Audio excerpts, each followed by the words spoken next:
Ako si Angeline, nag-aaral, nagba-vlog at nagne-negosyo. So hi guys, ngayon nandito nga pala tayo sa QC. Tinaya nga ako dito sa 614 Cafe ng mga pamangkin ni Kuya Rian. Dahil balita ko, cute daw yung staff dito.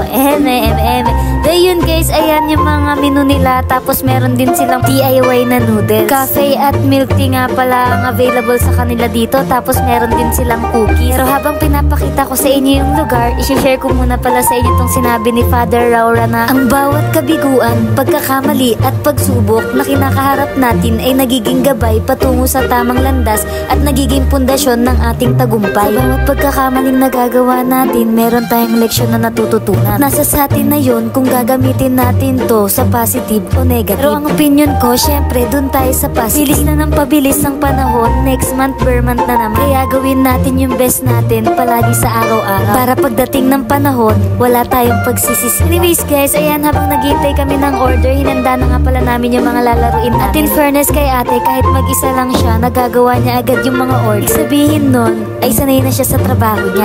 85 pesos nga pala yung mga milk tea nila, tapos yung mga kape 100 plus.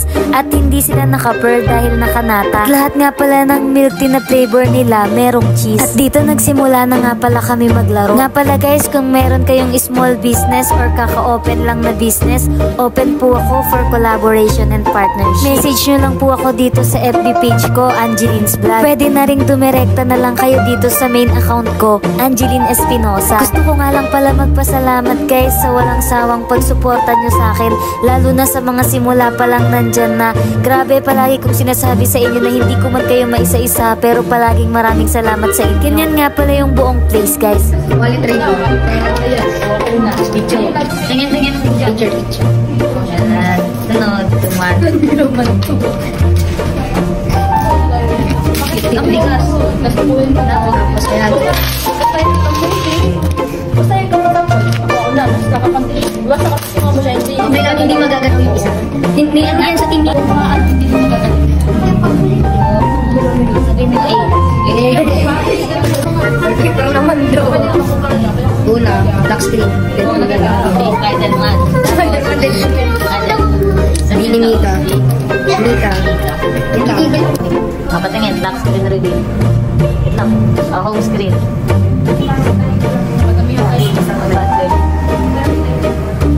Dami? Ano yan?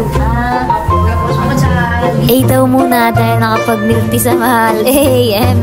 Shoutout sa mga taga QC dyan. Nga pala guys, yung physical store ng business ko andyan sa QC. Located nga pala siya sa Barangay Holy Spirit, Republic Avenue, Quezon City. Sama ko nga pala dyan yung sa business ng ate ko, yung AR Trip Shop. Pwede kayong mag-walk-in dyan guys. Pwede din naman kayo umorder online. Message lang kayo dito sa FB page ng AR Trip Shop at mabilis kayong marereplyan dyan. At ito naman yung sa business ko, Ace Clothing. Lagi nga pala ako nag-a-update dyan guys sa page. Kayong mag-alala dahil palagi akong may bagong stock. Nasa highway din kasi yung pwesto namin, kaya daanan ng mga sasakyan pati mga naglalakad. Naglaro nga lang pala kami dyan at nagpalipas ng oras. At ito pala si Ate Yasmin. Ate Yasmin nga pala yung pangalan ng staff dyan. Diba ang cute niya?